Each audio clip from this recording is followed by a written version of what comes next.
আসসালামু আলাইকুম।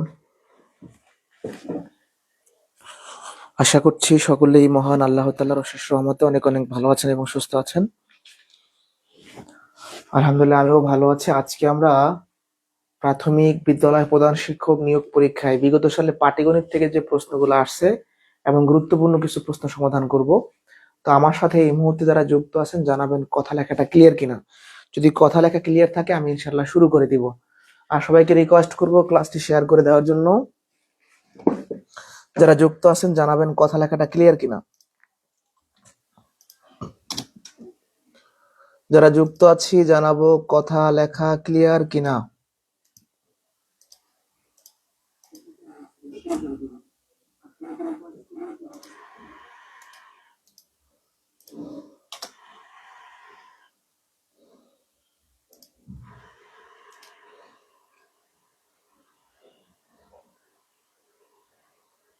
কথা লেখা ক্লিয়ার আছে?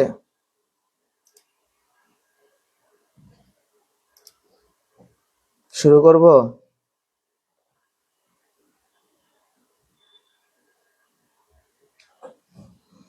ওকে, একটু সবাই ক্লাসটা শেয়ার করে দেন, বেশি বেশি রিয়াকশন ব্যবহার করেন।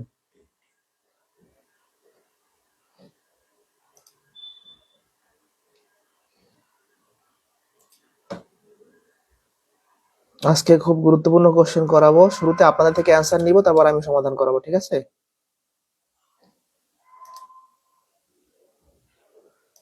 ওকে, তাহলে শুরু করি। যেহেতু ক্লিয়ার আছে শুরু করে দেই।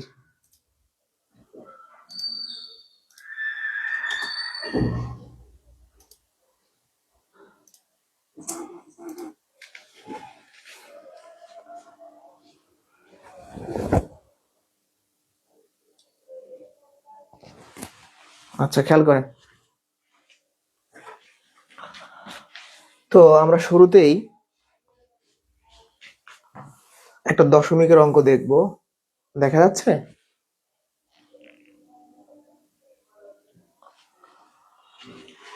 প্রশ্নে বলা আছে 0.004 এর বর্গ কত। তো এই প্রশ্নটার উত্তর কত হবে কমেন্টে জানাবেন। আপনাদের টাইমার নিয়ে আসি। এই প্রশ্নটার উত্তরটা ফার্স্টে কমেন্টে জানান।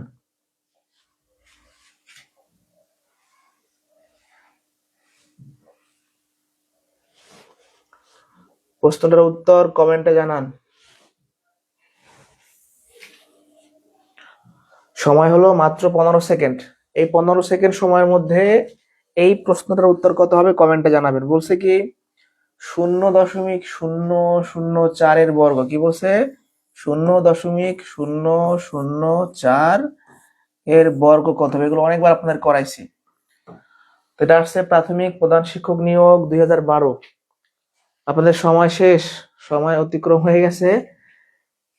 অনেকে উত্তর দিয়েছেন, ধন্যবাদ। দেখেন বেসিক সমাধানটা দেখেন। দুই ভাবে সমাধান করাবো। প্রশ্নে দশমিকের পর যে কটা ডিজিট থাকবে বর্গ করলে ডিজিট সংখ্যা ডাবল হয়ে যাবে। কি বলছি? প্রশ্নে দশমিকের পর যে কটা ডিজিট থাকবে বর্গ করলে ডিজিট সংখ্যা ডাবল হয়ে যাবে। আছে 3টা, তাহলে 3 ডাবল হবে 6টা। কোন অপশনে 6টা ডিজিট আছে সেটাই আনসার। খ নাম্বার অপশনে 6টা ডিজিট আছে। এই অপশন কিন্তু আমি বানাই নাই। তাহলে এই টেকনিকটা যদি মাথায় থাকে তাহলে উত্তর হয়ে গেল। এখানে 3 ডিজিট আছে, তাহলে হয়ে যাবে 6 ডিজিট। এটা একটা নিয়ম গেল। এবার আমরা চলে যাব বেসিক সমাধানে। 0.004 এর বর্গ, এর মানে হলো এটা দুইবার গুণ করা। 0.004 গুণন 0.004। যেমন আমি যদি বলি 4 এর স্কয়ার, তার মানে কি 4 গুণন 4। তাহলে এইটার স্কয়ার মানে কি দুইবার গুণ করতে হবে, এরকম মানে এটার সাথে গুণ করতে হবে।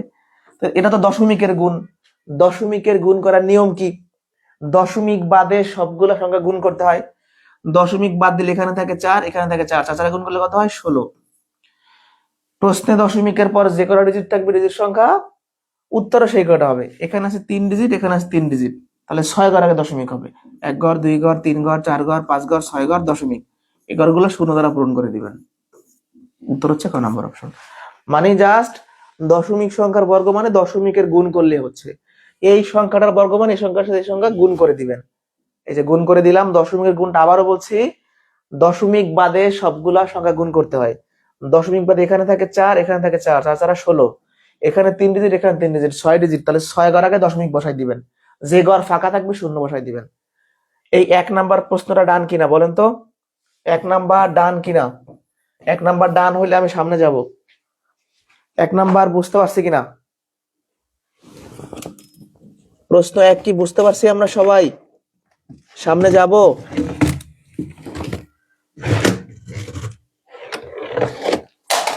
সামনে যাব কিনা?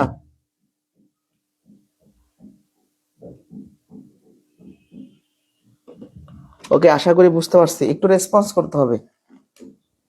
পরবর্তী ম্যাথে চলে যাচ্ছি। একটু ক্যামেরাটা উপরে উঠাই দিই, এই তো এবার ঠিক আছে।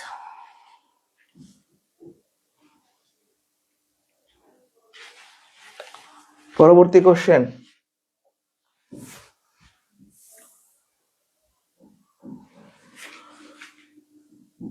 এটাও আপনাদের টাইমার দেওয়া হলো। এটার উত্তর দেখি কে কে পারে। সময় মাত্র 15 সেকেন্ড। সময় শুরু হলো। 2 জন পুরুষ বা 3 জন স্ত্রীলোক একটা কাজ 26 দিনে করতে পারে। 4 জন পুরুষ ও 7 জন স্ত্রীলোক একত্রে কাজটি শেষ করতে পারবে কত দিনে? এরকম প্রশ্ন কিন্তু প্রাইমারি সহকারী শিক্ষক পরীক্ষা আসছে, আর এটা প্রধান শিক্ষক কত সালে আসছে? 8 সালে, ঢাকা বিভাগে। প্রধান শিক্ষকের নিয়োগ পরীক্ষা সামনেই, তো আপনাদের সময় শেষ।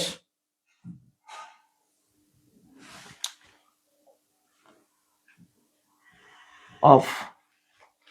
ওকে, আমরা সলিউশনে চলে যাব। দেখেন, এই প্রশ্নগুলো বেসিক সমাধান আছে, যে প্রথম অংশে বা থাকলে সুন্দর করে বেসিক আলোচনা আছে। বাট প্রিলি পরীক্ষায় সংক্ষেপে করার একটা নিয়ম দেখাবো আপনাদের। যদি এরকম বা থাকে, তাহলে প্রিলি পরীক্ষায় সংক্ষেপে করবেন। প্রথম লাইনে যা সব গুণ করে দিবেন, মানে প্রথম পুরুষের সংখ্যা, প্রথম স্ত্রীর সংখ্যা আর দিন সংখ্যা গুণ করবেন। তাহলে 2 গুণন 3 গুণন 26। এবার প্রথম পুরুষের সাথে দ্বিতীয়বার যে স্ত্রী সংখ্যা বলছে সেটা গুণ করবেন, যোগ দ্বিতীয় পুরুষের সাথে, যে দ্বিতীয়বার পুরুষ বলা আছে, প্রথম স্ত্রীর সংখ্যা গুণ করে দিবেন। এটা কিন্তু মনে রাখা খুবই ইজি, কয়েক সেকেন্ডে বের হবে।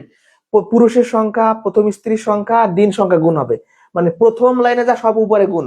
এবার কি করবেন? প্রথম পুরুষের সংখ্যার সাথে দ্বিতীয় স্ত্রীর সংখ্যার গুণ, আবার দ্বিতীয় পুরুষের সংখ্যার সাথে প্রথম স্ত্রীর সংখ্যার গুণ। উত্তর হয়ে গেল 2 গুণন 3 গুণন 26। এখানে 7 গুণন 14 আর 3 4 12, তাহলে 26, 26 26 কাটা যায়, তাহলে অ্যান্সার হচ্ছে 6 দিনে। ঠিক আছে, অ্যান্সার হচ্ছে 6 দিনে। উত্তর ক নাম্বার অপশন। এটা বুঝতে পারছি। তাহলে আবারও বলছি, প্রথম পুরুষের সংখ্যা, প্রথম স্ত্রীর সংখ্যা, দিন সংখ্যা গুণ। প্রথম পুরুষ গুণন দ্বিতীয় স্ত্রী, দ্বিতীয় পুরুষ গুণন প্রথম স্ত্রী। ওকে, এরপরে সবাই আপনাদের 30 সেকেন্ড করে দিব। এটা দেখেন, খুবই মজার কোশ্চেন।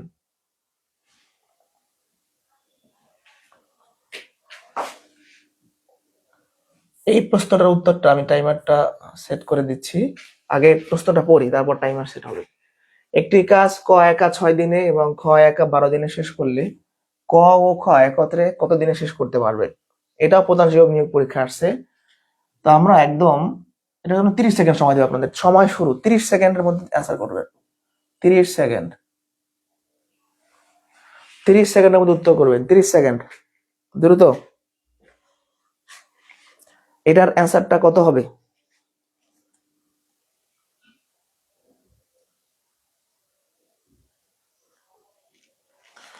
এটার অ্যান্সার কত হবে? 3 নাম্বার। সময় শেষ।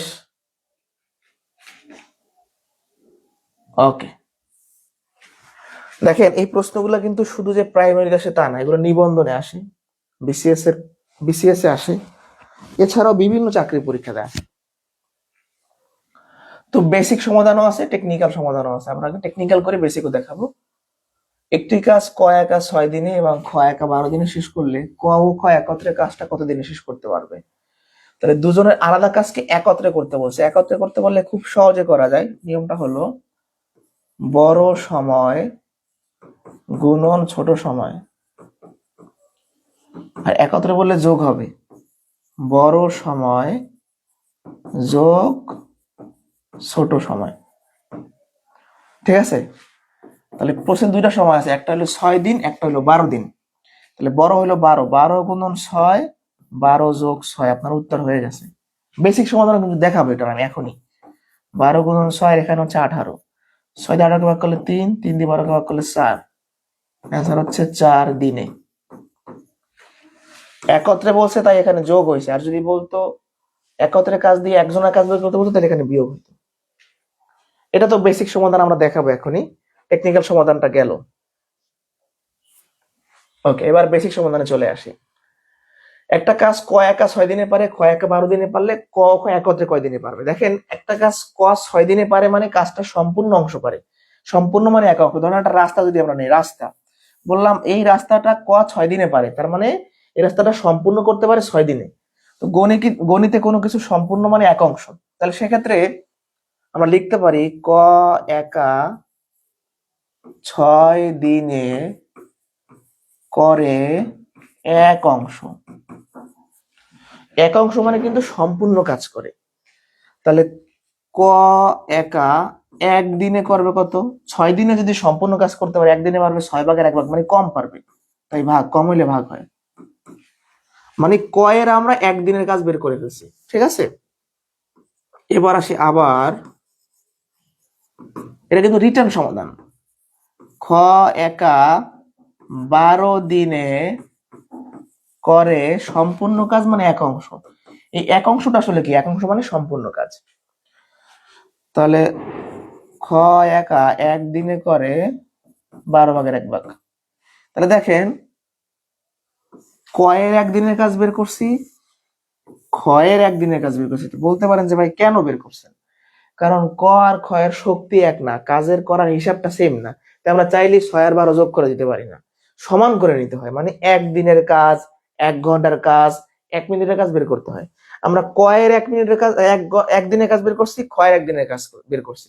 এবার যদি বলি তারা একত্রে একদিনে করে, এটা যদি বলি যে তারা একত্রে একদিনে করে, তাহলে ব্যাপারটা কি হবে?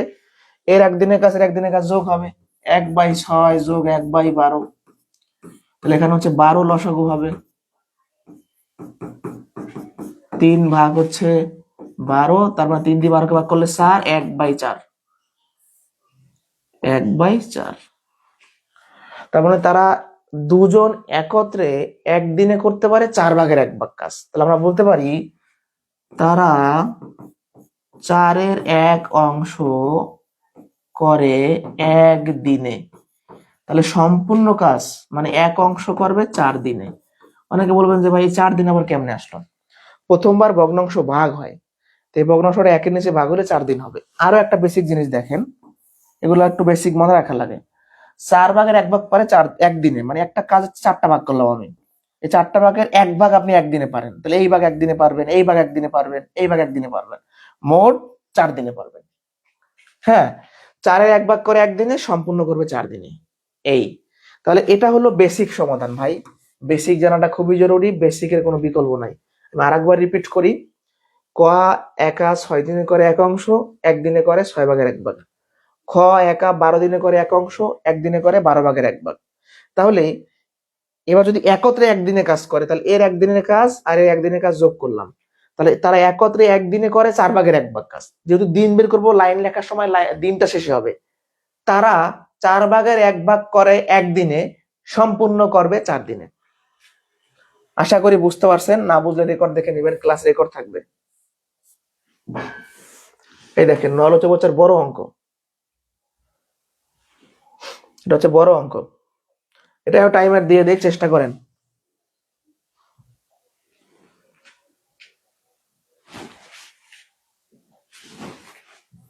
টাইমারটা দিয়ে দিলাম, এটা হচ্ছে 30 সেকেন্ড সময়। 30 সেকেন্ড সময় যদি কেউ উত্তরটা পারেন কমেন্টে দিবেন। 30 সেকেন্ড, 30 সেকেন্ডের মধ্যে যদি কেউ পারেন কমেন্টে দিবেন দ্রুত।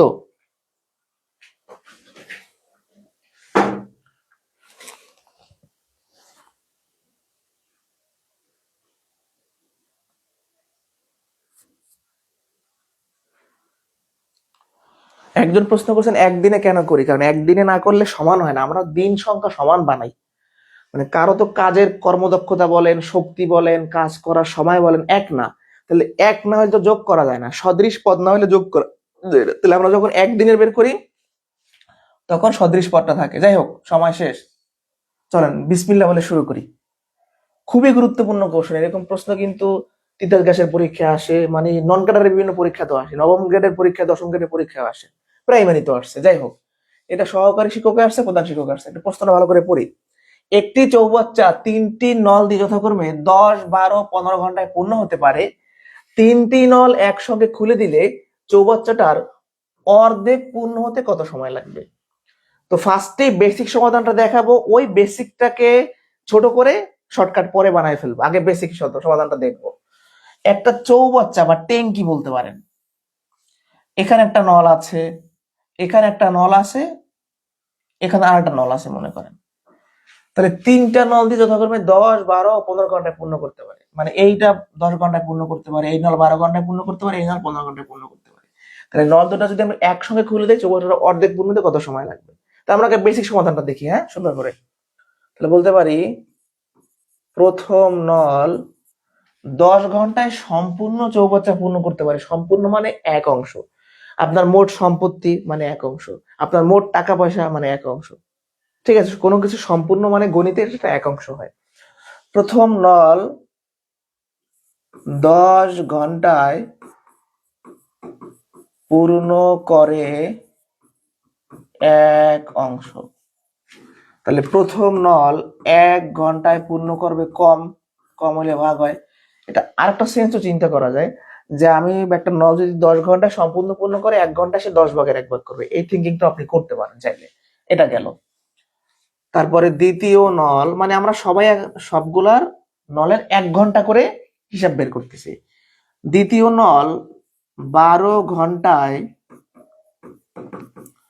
পূর্ণ করে এক অংশ। তাহলে দ্বিতীয় নল 1 ঘন্টায় পূর্ণ করবে কত? কম হইলে ভাগ।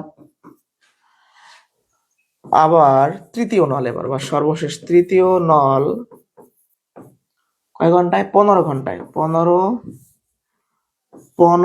ঘন্টায় পূর্ণ করে এক অংশ, মানে সম্পূর্ণটা পূর্ণ করে 15 ঘন্টা। তাহলে তৃতীয় নল 1 ঘন্টায় পূর্ণ করবে, কম, 1/15। 1/15। তাহলে এখন ভালো করে খেয়াল করি সবাই। আমরা প্রথম নলের 1 ঘন্টার হিসাব বের করছি, দ্বিতীয় নলের 1 ঘন্টার হিসাব বের করছি, মানে সমান করে ফেলছি। তৃতীয় নলের 1 ঘন্টার হিসাব বের করছি। এবার আমি মানে আলাদা আলাদা, এবার আমি এই নলটাও ছেড়ে দিব, এই নলটাও ছেড়ে দিব, এই নলটাও ছেড়ে দিব। 3টা নল আমি একসাথে যদি ছাড়ি, তাহলে যেটা হবে আমরা লিখতে পারি 3টি নল একত্রে 1 ঘন্টায় পূর্ণ করে।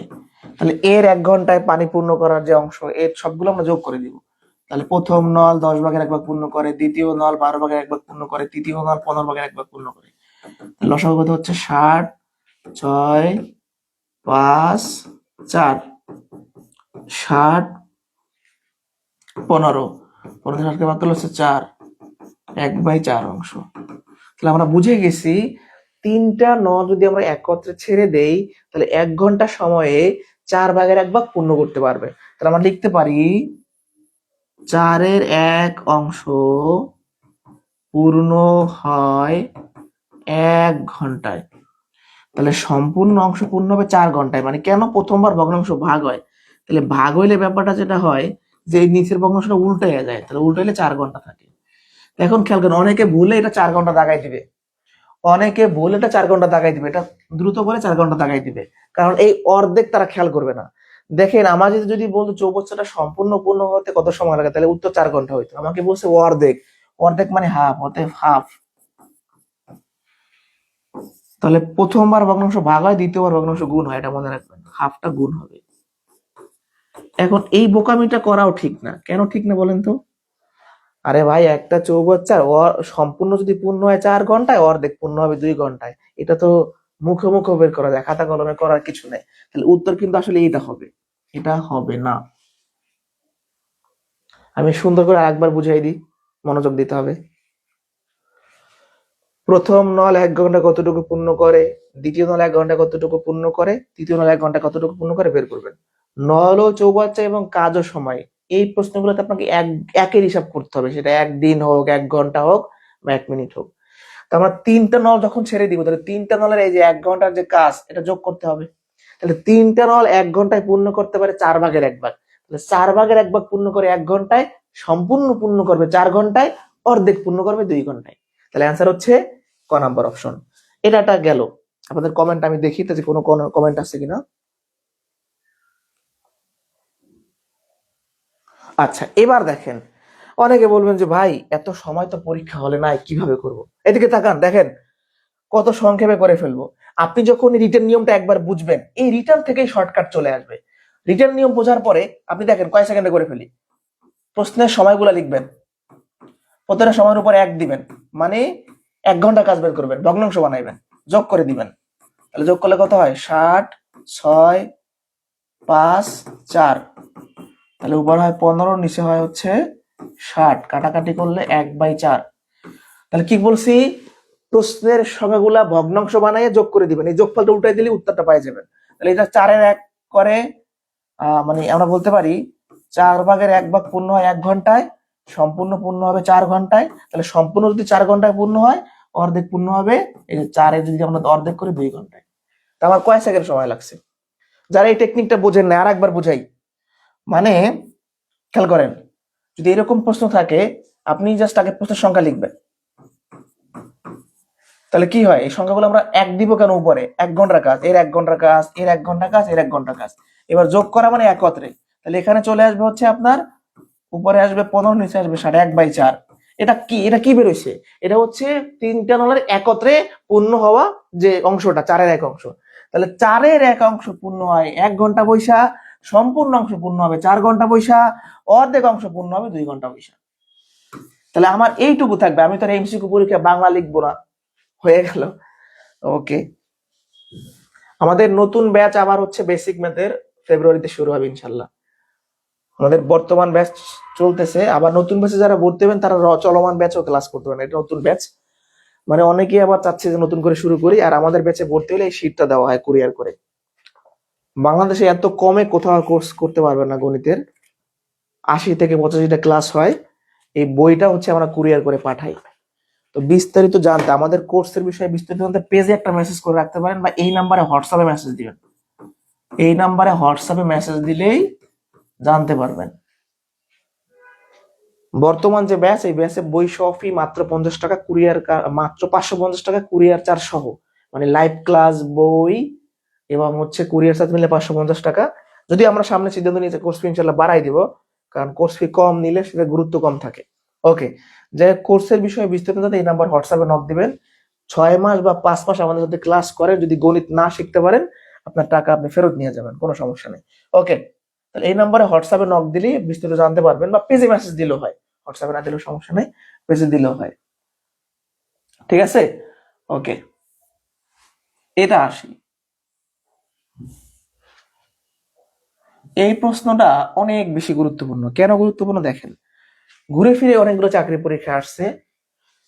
46তম বিসিএস, 18তম বিসিএস, এটিও পরীক্ষা, প্রধান শিক্ষক পরীক্ষা, মানে এটা একটা ভাইরাল ম্যাথ আর কি বলতে পারেন। বলছে কোন ভগ্নাংশটি 3/2 থেকে বড়, বা 2/3 থেকে বড়। এখন ব্যাপারটা হলো, ভগ্নাংশের ছোট বড় বের করার বিভিন্ন পদ্ধতি প্রচলিত আছে, আপনার বিভিন্ন জায়গায় বিভিন্ন রকম শেখেন, শিখতেই পারেন। আমি যেভাবে সহজে বুঝি সেভাবে শেখাবো। ধরেন আমি একটা ভগ্নাংশ লিখলাম 2/3, একটা লিখলাম মনে করেন যে হচ্ছে 4/7। এখন এই দুইটা ভগ্নাংশের মধ্যে কোনটা বড় কোনটা ছোট বের করার জন্য আড়াআড়ি পদ্ধতি ব্যবহার করা যায়, আড়াআড়ি গুণ আর কি। প্রথম গুণটা করেন 7 × 14, প্রথম গুণটা করে প্রথম ভগ্নাংশের নিচে লেখেন, আর দ্বিতীয় গুণটা করে দ্বিতীয় ভগ্নাংশের নিচে লেখেন। 14 বড় না 12 বড়? 14 বড়, তাহলে এটা হবে বড় ভগ্নাংশ, এটা হবে ছোট ভগ্নাংশ। মানে আড়াআড়ি গুণ করার পর যার নিচে বড় সংখ্যা আসবে সেটা বড় ভগ্নাংশ, যার নিচে ছোট সংখ্যা আসবে সেটা ছোট ভগ্নাংশ। তাহলে এই থিঙ্কিংটা আমরা এখানে করব। হ্যাঁ, বলছে কোন ভগ্নাংশটি 2/3 থেকে বড়। তাহলে 2/3 সাথে এই অপশন একবার তুলনা হবে, 2/3 সাথে একবার এই অপশন তুলনা হবে, প্রত্যেকটা অপশন তুলনা করে দেখবো যে কোন অপশনটি 2/3 থেকে বড় হয়। তো চলেন শুরু করি। 33/50 আর 2/3, 3 33 99, 50 × 100। এখানে এটা হচ্ছে বড়, এটা হচ্ছে ছোট। তো বলছে এর থেকে বড় হবে, মানে এটা ছোট কোথায় থাকবে? তো এখানে এ নিজেই বড়, এর থেকে বড় তো এইটা কি এর থেকে বড় না ছোট? ছোট, তাহলে এটা বাদ। আসি, এটা ক নাম্বার বাদ গেল? আসি খ নাম্বারে। তাহলে 8/11 সাথে আমরা 2/3 তুলনা করব। 3 8 24, 11 দুগুণে 22। এখানে এটা হচ্ছে ছোট, এটা হচ্ছে বড়। তাহলে খ নাম্বার অপশনের ভগ্নাংশটি এই ভগ্নাংশ থেকে বড়, যেটা আমাদের চাওয়া ছিল, এটাই উত্তর। এটাও হবে না, এটাও টেস্ট করে দেখেন হবে না। বলছে কি কোন ভগ্নাংশটি 3/2 থেকে বড় বা 2/3 থেকে বড়? তো 2/3 থেকে বড় কিন্তু খ নাম্বারটা বের হয়েছে, দেখেন এটা বড় হয়ে যাচ্ছে, বড়। 5 নাম্বার বুঝছি কিনা বলেন, 5 নাম্বার পর্যন্ত বুঝতে পারছি কিনা?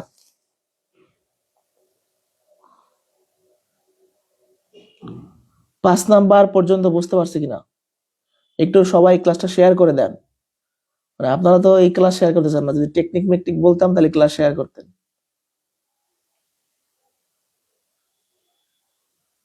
বুঝতে পারছেন কিনা?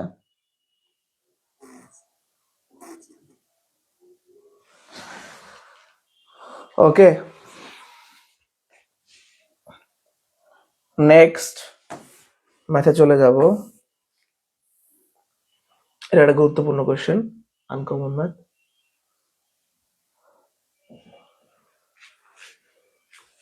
একটি গরু 450 টাকায় বিক্রয় করায় তার ক্রয় মূল্যের 8/1 লাভ হলো, গরুটির ক্রয় মূল্য কত টাকা? তো এই ম্যাথগুলো বিভিন্ন ভাবে করা যায়, এক্স ধরেও করা যায়, এক্স বাদেও করা যায়। তো আমরা এক্স ধরে একটু করে ফেলি সুন্দর করে। আমরা ক্রয় মূল্য জানি না, ধরি ক্রয় মূল্য এক্স টাকা। তো একটা গরু 450 টাকায় বিক্রয় করায় তার ক্রয় মূল্যের 8/1 লাভ হয়। তাহলে প্রশ্নে 450 টাকায় বিক্রয় করছে, মানে এটা কি দেওয়া আছে? প্রশ্নে বিক্রয় মূল্য দেওয়া আছে, প্রশ্ন হচ্ছে বিক্রয় মূল্য দেওয়া আছে। তো এইটাকে আমরা সমীকরণ হিসেবে ডেভেলপ করবো, যেহেতু এক্স ধরেছি। এক্স ধরা মানে ওই ম্যাথটা সমীকরণের মাধ্যমে সলিউশন করতে হবে। চলো শুরু করে দেই। একটি গরু 450 টাকায় বিক্রয় করা, তার ক্রয় মূল্যের 8/1 লাভ হলো। আচ্ছা, তাহলে আমরা বলতে পারি প্রশ্ন মতে ক্রয় মূল্য এক্স টাকা আর লাভ কত হয়েছে? ক্রয় মূল্যের 8/1, তাহলে এক্স এর 8/1 আচ্ছা, আপনারা বলেন তো ক্রয় মূল্যের সাথে লাভ যোগ করলে কি হয়? বিক্রয় মূল্য হয়। এটা মনে হয় অনেকে বোঝে না, আমি একটু সুন্দর করে বুঝাই। ধরেন আমার এই ব্লেজারটা 2000 টাকা ছিল ক্রয় মূল্য, ক্রেতার মানে যে বিক্রয় করে দোকানদার, তার ক্রয় মূল্য ছিল 2000 টাকা। সে এখানে 200 টাকা লাভ করছে, মানে আমি 2200 টাকায় কিনছি সাপোজ। তাহলে 2000 টাকার সাথে আপনি 200 টাকা যোগ করলে 2200 টাকা পাচ্ছেন। এই মনোযোগ দেন। তাহলে এটা ছিল ক্রয় মূল্য, এটা ছিল লাভ, এটা হলো বিক্রয় মূল্য। তাহলে লাভের ক্রয় মূল্যের সাথে লাভ যোগ করলে বিক্রয় মূল্য হয়, এটা আমরা বুঝি কিনা? ক্রয় মূল্যের সাথে লাভ যোগ করলে বিক্রয় মূল্য হয়, এটা আমরা বুঝি। তাহলে আমি সেই জিনিসটা এখানে ব্যবহার করছি, মানে সমীকরণটা এমন ভাবে বানাইছি, বিক্রয় মূল্যটাকে ব্যবহার করছি। ক্রয় মূল্যের সাথে লাভটা যোগ করলে আমি বিক্রয় মূল্য পাচ্ছি। লাভটা কিভাবে বের করছি? ক্রয় মূল্যের 8/1, যে ক্রয় মূল্যের 8/1। এবার যা সলিউশন করে ফেলেন, এক্সটা উপরে 8, এখানে 8 লসাগু 8x প্লাস এক্স 450, উপরে হয় 9x, নিচে হয় 8 সমান 450। আর আরে গুণ করলে এক পাশে আসবে 9x, এক পাশে আসবে 8 এর সাথে গুণ করে 8 শূন্য শূন্য, 5 40 শূন্য, আর হচ্ছে 1 4 32 1 33। ঠিক আছে কিনা রাখবা? 8 শূন্য শূন্য, 5 40 শূন্য, 8 থেকে 4, 3 4 32 আর 4 36, 3640, তাই না? তাই তো আসে।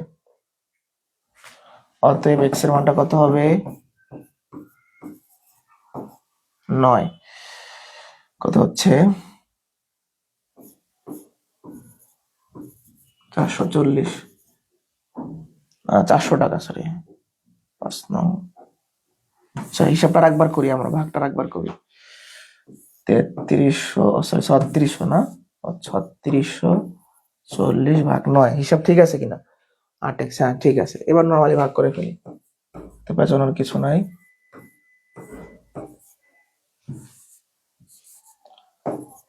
কত? 4 9 36,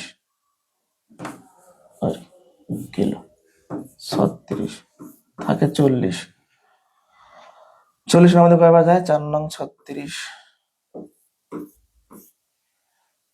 থাকে 4। আচ্ছা, কোনো ক্যালকুলেশনে কি ভুল হয়েছে আমাদের? আমরা একবার চেক দিই, সুন্দর করে চেক দিই এখানে গুণে ভুল হলো কিনা। 450, 8 শূন্য 0, 5 8 40, ও হ্যাঁ এখানে ভুল হয়েছে, গুণে ভুল হয়েছে, দুঃখিত, গুণে ভুল হয়েছে।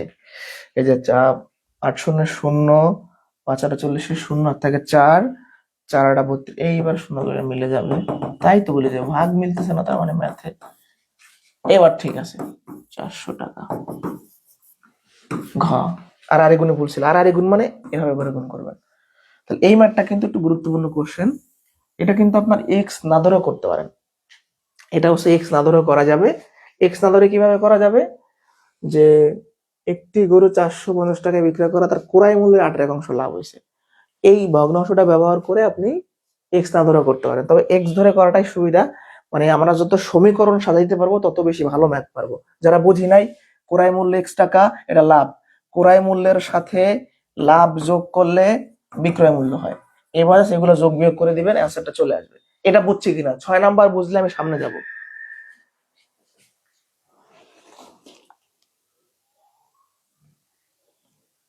৳400, এটা অনেকেই পারছেন, তাই তো, গুড।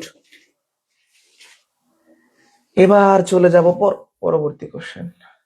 এটাও প্রাইমারিতে 2বার আসছে, মানে প্রধান শিক্ষকে আসছে, সহকারী শিক্ষকও আসছে, এটা ইম্পর্টেন্ট কোশ্চেন। দেখেন, এক দোকানদার 12 দিনে 504 টাকা আয় করলেন। প্রথম 4 দিনের গড় আয় 40 টাকা হলে বাকি দিনগুলোর গড় আয় কত টাকা হবে? খুবই গুরুত্বপূর্ণ প্রশ্ন, অনেকবার আসছে এটা পরীক্ষায়। মানে শুধু যে 2টা পরীক্ষা আসছে তা না, আরো বিভিন্ন পরীক্ষাতে আসছে। বুঝতে পারছেন? আমি একটু পানি খাই।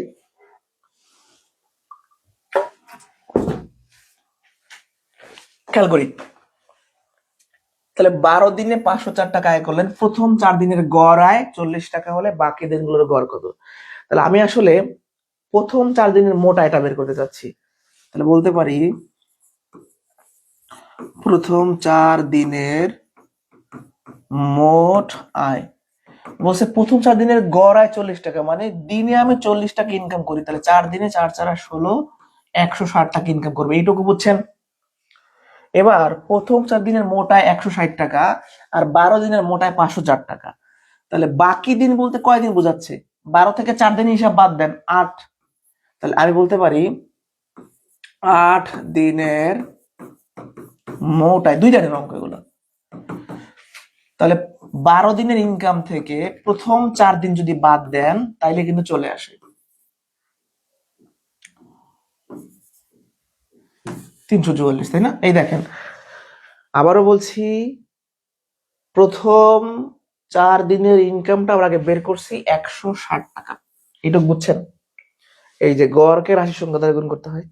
এবার প্রথম 4 দিনের ইনকাম থেকে, মানে আমরা মোট ইনকাম থেকে প্রথম 4 দিনের ইনকাম যদি বিয়োগ করি, এটা হচ্ছে পাবো বাকি দিন বলতে 8 দিন বোঝায়, 8 দিনের ইনকাম।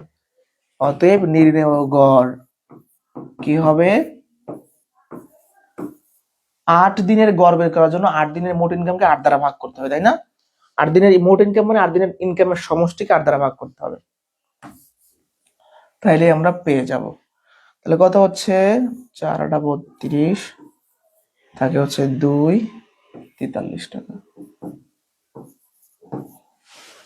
স্যার কোন নাম্বার অপশন? 3 লাইনের অঙ্ক। আবারও বলছি, ভাই আপনি 12 দিনে 504 টাকা ইনকাম করেন, প্রথম 4 দিনে গড়ে ইনকাম করেন 40 টাকা, তাহলে মোট ইনকাম করেন 160 টাকা। 12 দিন ইনকাম থেকে 4 দিন ইনকাম বিয়োগ করলে কয় দিনের ইনকাম থাকে? 8 দিনের ইনকাম। 8 দিনের ইনকামকে 8 দ্বারা ভাগ করলে গড় থাকে, শেষ। 8 দিনের ইনকামকে 8 দ্বারা ভাগ করলে গড় থাকে।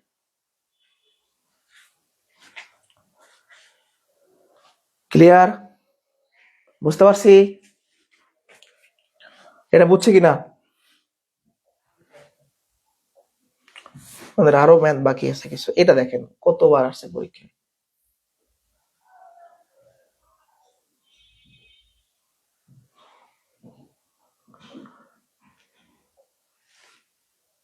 ওকে, 6 8 10 গাণিতিক গড় 7 9 এবং কোন সংখ্যার গাণিতিক গড়ের সমান?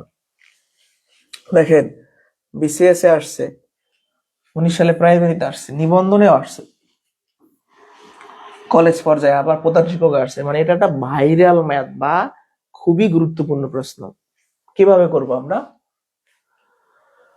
6, 8, 10 গাণিতিক গড় 7, 9 এবং কোন সংখ্যা গাণিতিক গড়ের সমান হবে? মানে 6, 8, 10 তিনটা সংখ্যা, এই তিনটা সংখ্যার যে গড় হবে 7, 9, অন্যটা সংখ্যা আমরা ধরলাম এক্স, এই তিনটা সংখ্যার গড় সমান হবে।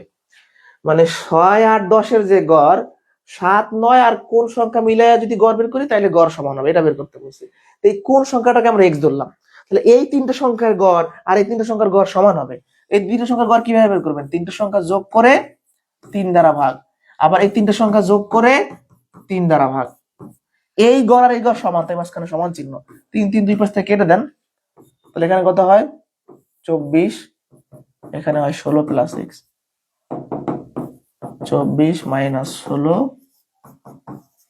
8 অ্যান্সার। মানে এই তিনটা সংখ্যার যে গড় হবে 7, 9 অন্য কোন সংখ্যা, মানে এখানে 8 সংখ্যা আমরা ধরলাম এক্স, তাহলে এই তিনটা সংখ্যার গড় আর এই তিনটা সংখ্যার গড় সমান, মাঝখানে সমান চিহ্ন দিয়ে করে ফেললাম। বুঝতে পারছি? এটা বুঝছে কিনা?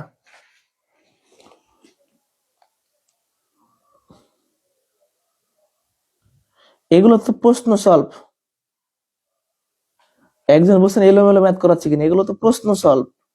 এগুলো তো হচ্ছে আপনার টপিক ভিত্তিক ক্লাস না, এটা হচ্ছে প্রধান শিক্ষকের প্রশ্ন সলভ, ফ্রি ক্লাস। দেখেন গুরুত্বপূর্ণ কোশ্চেন।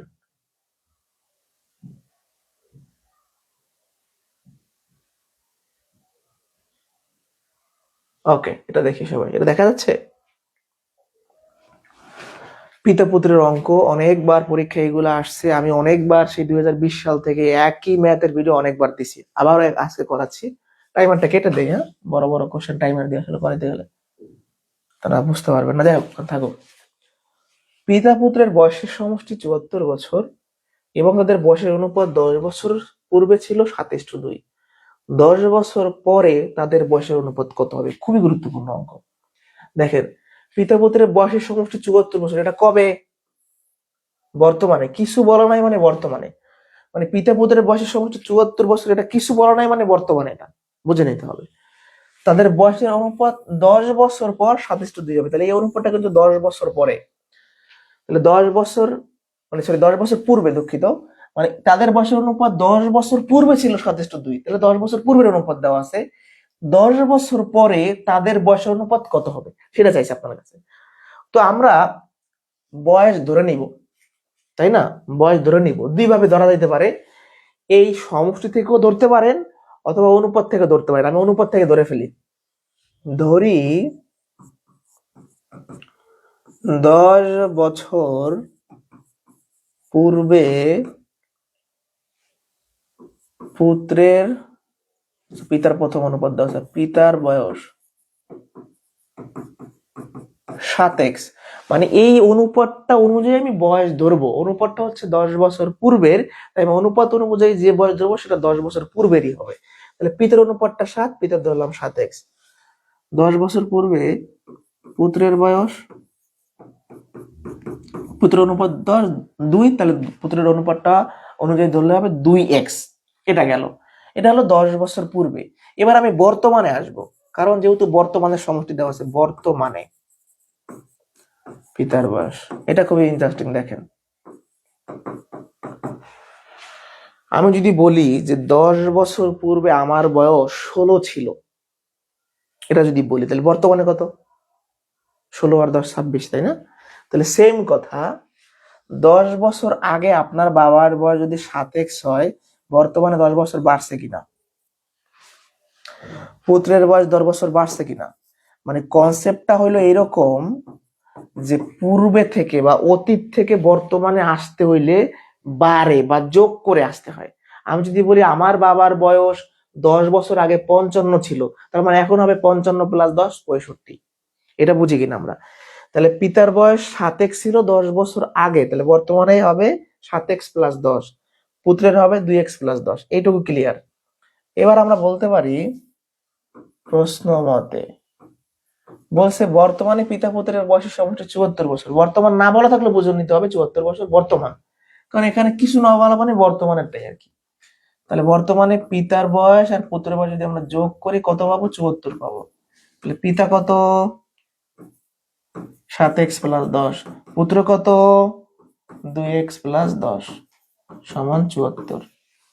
তো 7x আর 2x মিলে 9x, এখানে 10 আর 10 20, এই বয়সে বিয়োগ হয়ে যাবে। তাহলে কত হচ্ছে আমাদের এখানে? 54। এর 9 এই পাশে ভাগ হয়ে যাবে 6। তাহলে এখন আমাদের কার বয়স চাইছে? 10 বছর পর তাদের বয়সের অনুপাত। তো এই 6টা আমরা এখানে বসাই দিই, তাই না? এই 6টা এখানে বসাই দিলে বর্তমান পাবো, সেখান থেকে 10 বছর পরে চলে যাবো। তাহলে 6 7 42 আর 10 52। তাহলে পিতার বর্তমান বয়স পেলাম 52। পুত্রের কত হবে? 22। দেখেন, তাহলে আমরা বর্তমানে পিতার বয়স পাইছি হচ্ছে 52 বছর আর পুত্রের বয়স পাইছি 22 বছর। তো আমাদের তো বর্তমান বলে না, এখান থেকে আরো 10 বছর পরে যাইতে বলছে। তো আমরা দেখেন খুব সুন্দর করে বের করে ফেলি। এখানে বের করি যে আপনার বাবার বয়স বর্তমানে 52 আর আপনার বয়স বর্তমানে 22।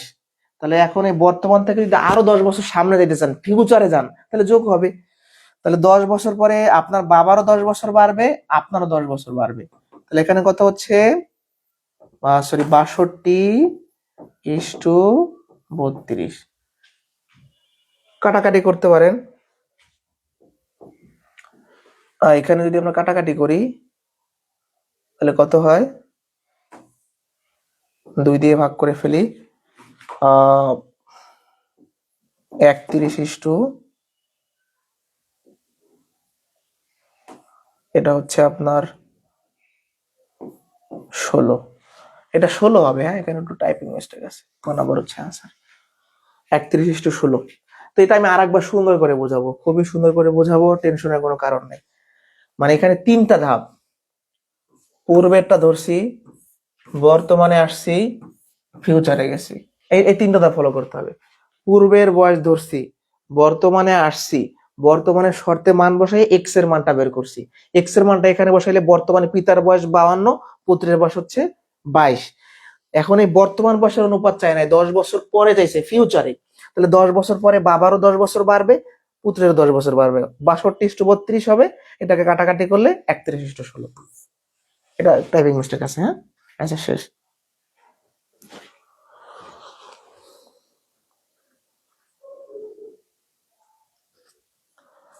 একজন টাকা দিয়েছেন, একটু অপেক্ষা করেন, ক্লাস শেষ করে আমি অ্যাড করে দিব। একজন কমেন্ট লিখছেন, টাকা পাঠাচ্ছেন কোর্সের জন্য, কোনো সমস্যা নাই, ক্লাস শেষ করে আমি আপনাকে অ্যাড করে দিব। টেনশন মুক্ত থাকেন, আমাদের কাছে টাকা পাঠাই, টেনশন করতে হবে না, আপনি টেনশন মুক্ত থাকেন। আমাকে আগে আপনারা শিওর করেন এটা বুঝছেন কিনা। পূর্বে দেখেন, পিতা পুত্রের ম্যাথের কনসেপ্টটা যদি আপনি ধরতে পারেন, আপনাকে আমি গোজামিল দিয়ে যেভাবে ম্যাথ পেঁচাই দিই না কেন আপনি পারবেন। মানে মোট কথা এক জায়গা থেকে ধরলেই হবে। আমি কিন্তু এই ম্যাথটা চাইলে এই সমষ্টি থেকে শুরু করতে পারতাম। মানে পিতা পুত্রের বয়সের যোগফল 74, ধরেন আমি পুত্রের বয়স ধরলাম এক্স, পিতার হবে 74 - এক্স, এটা বর্তমানে। সেখান থেকে আমি 10 বছর পূর্বে যাইতাম, তারপর এক্স এর মানটা বের করতাম। মানে অনুপাত থেকেও ম্যাথটা শুরু করা যাবে আর এই সমষ্টি থেকে শুরু করা যাবে। তো আমার কাছে অনুপাত দিয়ে শুরু করলে সুবিধা মনে হয়। দেখেন, আমরা অনুপাতটা কাজ ছিল দেখতে পাইছিলাম পূর্বের, তাহলে অনুপাত অনুযায়ী যে বয়স দেবো সেটা পূর্বের হবে। পূর্বের বয়স থেকে বর্তমানে আসবো, বর্তমানের বয়স থেকে হিসাব নিকাশ করে এক্স এর মানটা বের করে মূল বয়সটা বের করলাম বর্তমানে। এখান থেকে ফিউচারে চলে গেছি। এটা হলো ফিউচারে।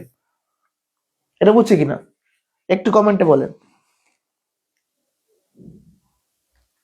আশা করি বুঝতে পারছি।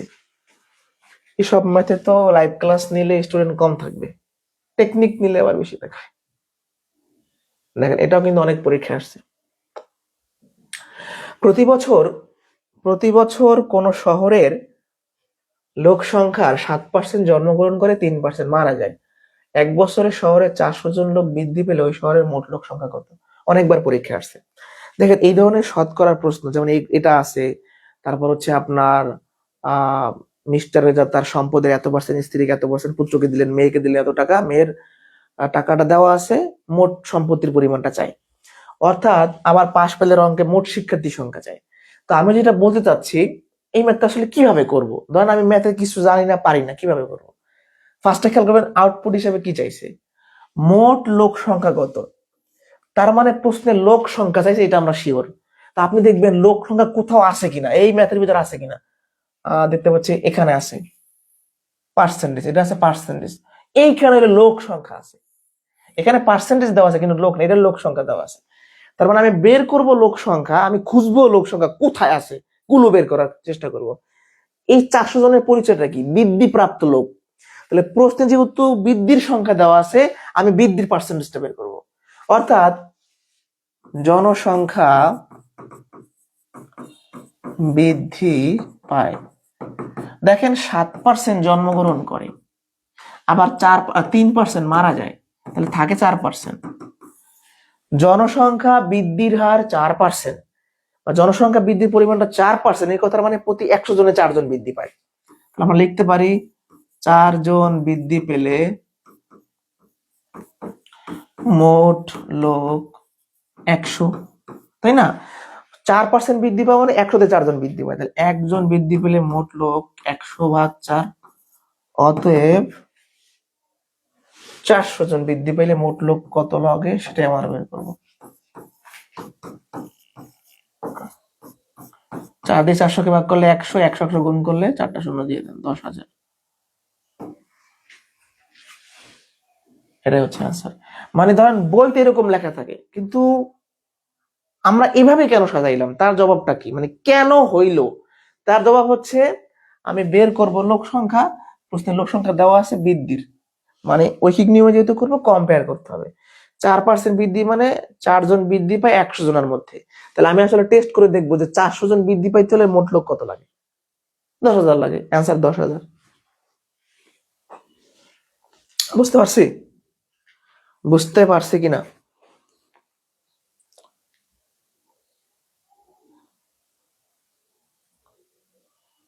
ওকে, বুঝতে পারলে এই পর্যন্তই, অনেক কষ্ট দিলাম আপনাদের। আর যারা আমাদের কোর্সে ভর্তি হবেন, এই বইটা পাবেন, এই বইটাতে বেসিক শর্টকাট দেওয়া আছে, বিসিএস প্রাইমারি নিবন্ধনের কোশ্চেন আছে।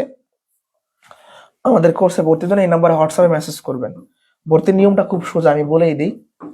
এই নাম্বারে হচ্ছে বিকাশ, নগদ, রকেট, যে কোনো উপায়ে আপনারা সেন্ড মানি করে কোর্স ফিটা, বই সহ 550 টাকা, এই নাম্বারে কোর্স ফিটা সেন্ড মানি করে এই নাম্বারে হোয়াটসঅ্যাপে মেসেজ করে লাস্ট ডিজিট বলতে পারেন, বা পেজে মেসেজ করে লাস্ট ডিজিট বলতে পারেন। মানে আপনি যে নম্বর থেকে টাকা পাঠিয়েছেন তার লাস্ট ডিজিট মেসেজ করে বললে আমরা আপনাকে গ্রুপে অ্যাড করে নিব। সবাই ভালো থাকবেন। আপনারা এই বইটা নিয়ে দেখতে পারেন। এই বইটাতে বেসিক আছে টাইপ ভিত্তিক, আমরা কিন্তু টাইপ ভিত্তিক সাথে, যেমন ট্রেনের অঙ্ক এক নিয়মে সব করা। ট্রেনের অঙ্ক প্রথমে কি করা লাগবে, বেসিক জিনিস, ট্রেনের অঙ্ক এককের পরিবর্তন কিভাবে করে, তারপর সময় বের করা, গতিবেগ বের করা, ট্রেনের দৈর্ঘ্য বের করা, 3 টাইপের অঙ্ক করলে শেষ। এ দেখেন এখানে বেসিক এই বক্সে ছোট্ট করে শর্টকাট দেওয়া আছে, দেখা যায় কিনা আমি জানি না। এভাবে করে আমরা টেকনিক্যালি অ্যান্সার দেওয়ার চেষ্টা করছি। এই দেখেন লাভ ক্ষতির অঙ্ক, লাভ ক্ষতির প্রত্যেকটা টাইপে শর্টকাট দিয়ে দিছি আমরা, কারণ অনেকেই লাভ ক্ষতি বোঝে না ভালো। এখানে বেসিক নিচে ছোট্ট করে শর্টকাট। তো নতুন ব্যাচে ভর্তি চলতেছে, মানে রানিং ব্যাচ শুরু করছি কিছুদিন আগে, সেটাই ভর্তি হতে পারবেন। আবার ফেব্রুয়ারিতে নতুন ব্যাচ আসবে, সেখানেও ভর্তি হতে পারবেন। তবে সুবিধাটা হলো যারা নতুন ব্যাচে ভর্তি হবেন, এখন তো লাইভ ক্লাস করবেন, সামনের ব্যাচটা আপনারা ক্লাস করতে পারবেন যদি কেউ চান। তো ভর্তি দূরে এই নাম্বার হোয়াটসঅ্যাপে নক দিবেন। সবাই ভালো থাকবেন, সুস্থ থাকবেন, চেষ্টা করছি বেসিক সব বোঝানোর জন্য। পরবর্তীতে আবার লাইভ ক্লাস নেওয়া হলে দেখা হচ্ছে ইনশাল্লাহ। মোটামুটি মাঝে মধ্যে আমরা লাইভ ক্লাস নিয়ে থাকি, তো সামনে ইনশাল্লাহ টপিক ভিত্তিক ক্লাস নেব। সবাই ভালো থাকবেন, সুস্থ থাকবেন, আল্লাহ হাফেজ।